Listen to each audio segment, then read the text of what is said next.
Hola, tenemos en nuestro curso de lenguaje el texto narrativo, ¿ya? Y el texto narrativo cuento, porque tú sabes que también hay otros textos narrativos, fábulas, novelas, eh, leyendas, ¿no? También son textos narrativos. Pero ahora vamos a ver el cuento.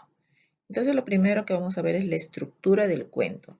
La estructura del cuento significa cómo está formado un cuento, ¿no? Entonces un cuento generalmente va a tener primero su inicio o introducción, ¿no? Que es la parte inicial de la historia, o sea, cómo empieza el cuento. Luego viene el desarrollo o nudo, que es la parte donde se presentan los problemas, los conflictos, ¿no? O como quien dice, la parte donde ya el cuento se hace más grande, ¿no? Se expande. Y el final o desenlace, que es cuando ya se desarrollan los problemas y hay un término ahí, ¿no? Ahora vamos a ver los elementos. Dentro de un cuento siempre vamos a encontrar un espacio. O sea, un espacio es como un lugar, ¿no? ¿Dónde está sucediendo ese cuento, ¿no?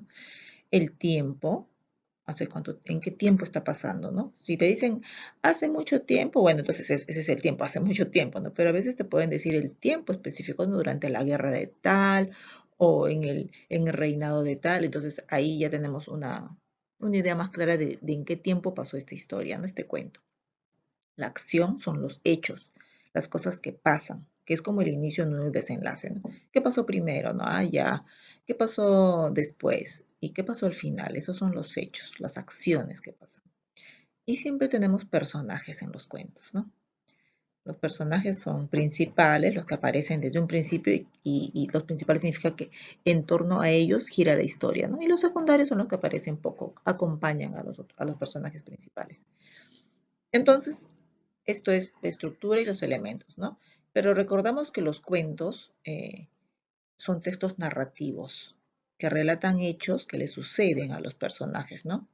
En un lugar y en un tiempo determinado, ¿no? Eso es el concepto de un cuento, ¿no? Entonces pueden ser hechos reales o pueden ser hechos generalmente imaginarios, ficticios.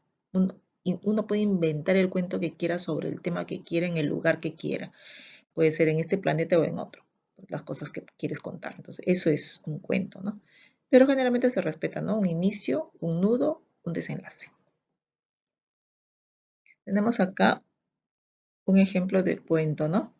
El mono barrigón. Entonces, ahí está, en la primera parte, está separado porque es el inicio, ¿no? Vivía, dice el mono barrigón, en la selva. Entonces, ella nos está dando el lugar también donde se sucede. Era amigo de todos los animales y siempre vigilaba que cada uno cuidara la naturaleza, ¿no? Un día se fue a la oficina de empleo, aquí ya sucede el conflicto, no el problema, y dijo que quería ser guardabosques. Los empleados se rieron al oírlo y le dijeron que no podían darle el trabajo porque él era un mono. Barrigón se fue muy triste y no paraba de pensar qué podría hacer para conseguir su deseo. De repente exclamó, ya está. A Barrigón se le había ocurrido una idea maravillosa. Fue a una tienda de disfraces y pidió un disfraz de hombre. Se lo puso y pareció un verdadero señor. Volvió a la oficina de empleo y esta vez lo admitieron, ¿no? Entonces ahí está el final, cómo terminó la historia, el problema del mono barrigón, ¿no? Entonces, ahí hay una estructura, inicio, nudo y el desenlace, ¿no? Ahí también se ve los personajes principales, barrigón, el lugar donde sucede o el espacio donde sucede la historia, la selva, ¿no? Los hechos ahí están, ¿no? ¿Qué pasó primero? Bueno, Barrigón vivía en la selva y quería